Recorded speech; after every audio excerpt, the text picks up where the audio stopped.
तो अभी मंत्र को शरीर से ही शुरू करना होगा। विधि को समझ लो। पहले 10 मिनट शांत बैठ जाना। शांत बैठने के पहले, क्योंकि शांत बैठना आसान नहीं, 5 मिनट नाचना, उछलना, कूदना, और दिल खोल के उछलना, कूदना, नाचना, ताकि शरीर के भीतर रग रग रेसे रेसे में जो रेस्टलेसनेस, वो जो बेचैनी है, वो निकल जाए। तभी तुम 10 मिनट शांति से बैठ पाओगे। शांति से बैठने के लिए ये जरूरी रेचन। 10-5 मिनट जितना तुम्हें ठीक लगे, जितनी तुम्हारी बेचैनी हो, उस हिसाब से तुम नाचना, कूदना, डोलना, शरीर को सब तरफ से हिलाना, ताकि 10 मिनट शरीर हिलने की आकांक्षा ना करे, उसकी हिलने की तृप्ति कर देना। 10 मिनट शरीर को हिलाना, डुलाना, नाचना, कूदना, दौड़ना, फिर बैठ जाना। और फिर बैठ जाना बिल्कुल फिर 10 मिनट अब शरीर ना हिले। आंख आधी खुली रखना, और उचित होगा कि प्रयोग खुले में मत करना, बंद में करना। छोटा कमरा हो, बंद हो, और बिल्कुल खाली हो, वहां कोई भी चीज ना हो। इसलिए मंदिर, मस्जिद या चर्च बहुत अच्छा है, जहां कुछ भी नहीं, कोई सामान नहीं। या घर में एक कोना साफ कर लेना जहां कुछ भी नहीं। वहां देवी देवताओं को भी मत रखना, वो भी उपद्रव, वहां बिल्कुल खाली कर देना। बस खालीपन ही एकमात्र परमात्मा है, बाकी सब चीजें मन का ही खेल। अब मन ऐसा पागल है कि अगर लोगों के पूजा ग्रह देखो तो उनका पागलपन पता चल जाए। कोई 100-50 देवी देवताओं को लटकाए हुए, जमाने भर के कैलेंडर काट काट के टांग लिए। जो भी देवी देवता जहां मिल जाता है, रद्दी में, अखबार में, उसको वो चिपका लेते। ये उनकी खोपड़ी का सबूत है। और इन सबके सामने जल्दी जल्दी सिर झुका के, पानी वगैरह छिड़क के, सबको तृप्त करके वो गए। इनमें से कोई भी एक नहीं तृप्त होता है। एक को तृप्त करने से सब भी तृप्त हो जाएं, सबको तृप्त करने से एक भी तृप्त नहीं होता। एक साधे सब सधे, और वो एक बाहर नहीं है, वो भीतर है। कमरे को बिल्कुल खाली रखना, जितना शून्य हो उतना अच्छा, क्योंकि इसी शून्य की भीतर तलाश है। ये कमरा तुम्हारे भीतर शून्य का प्रतीक हो, और छोटा हो क्योंकि मंत्र में उसका उपयोग है, और खाली हो उसका भी उपयोग है। आंख आधी खुली रखना, क्योंकि जब आंख पूरी खुली होती है तो तुम दरवाजे पर खड़े हो अपने मकान के, पीठ मकान की तरफ, मुंह संसार की तरफ। एकदम से पीठ ना मुड़ेगी, एकदम से परिवर्तन आसान नहीं। तुम सिर्फ आधी आंख खोलना, आधा संसार की तरफ बंद और आधा अपनी तरफ खुले।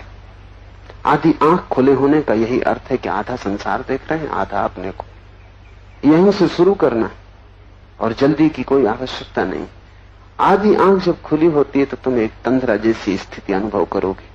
तो अपनी नाक के शीर्ष भाग को देखते रहना, बस उतनी ही आंख खोलनी। एकाग्रता नहीं करनी है, शांत भाव से नाक का अगला हिस्सा दिखाई पड़ रहा है, नासाग्र दिखाई पड़ रहा है। तब ओम का पाठ जोर से शुरू करना, शरीर से, क्योंकि शरीर में तुम हो। तो जोर से ओम की ध्वनि करना कि दीवार के कमरों से टकरा के तुम पर गिरने लगे। इसलिए खाली जरूरी, खाली होगी तो प्रतिध्वनि होगी। जितनी प्रतिध्वनि हो उतनी लाभ की। इसलिए अगर तुम ईसाइयों का कैथेड्रल देखे हो तो वो मंत्र के लिए बनाया गया था। वहां कुछ भी बोलो तो ध्वनि 1000 होकर तुम्हारे ऊपर लौट आती।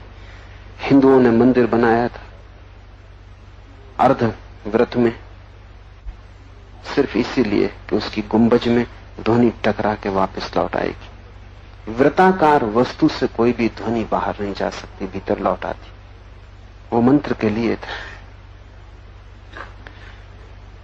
तो तुम बैठ जाना, जोर से ओंकार, ओम ओम, जितने जोर से कर सको, क्योंकि शरीर का उपयोग करना है। तुम्हारा पूरा शरीर निमज्जित हो जाए ओम में। ऐसा लगने लगे कि तुमने अपनी पूरी जीवन ऊर्जा ओम में लगा दी, कुछ बचाया नहीं।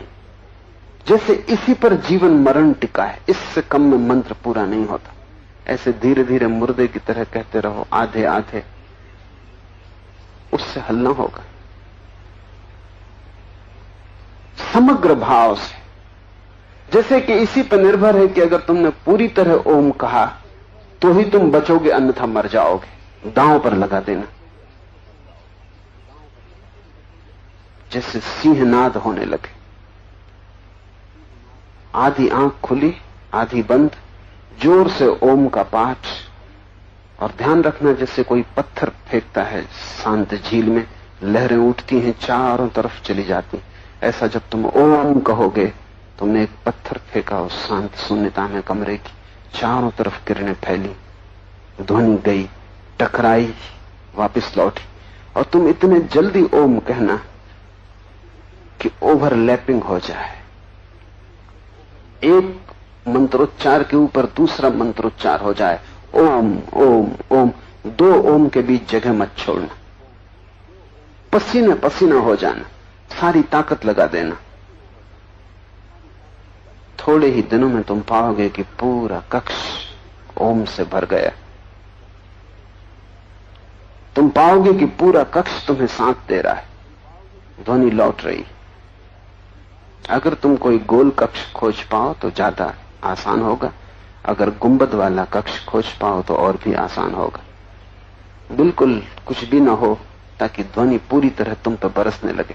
तुम्हारा शरीर एक स्नान से गुजर जाएगा और तुम पाओगे कि ऐसी शीतलता जल के स्नान से कभी भी नहीं मिलती।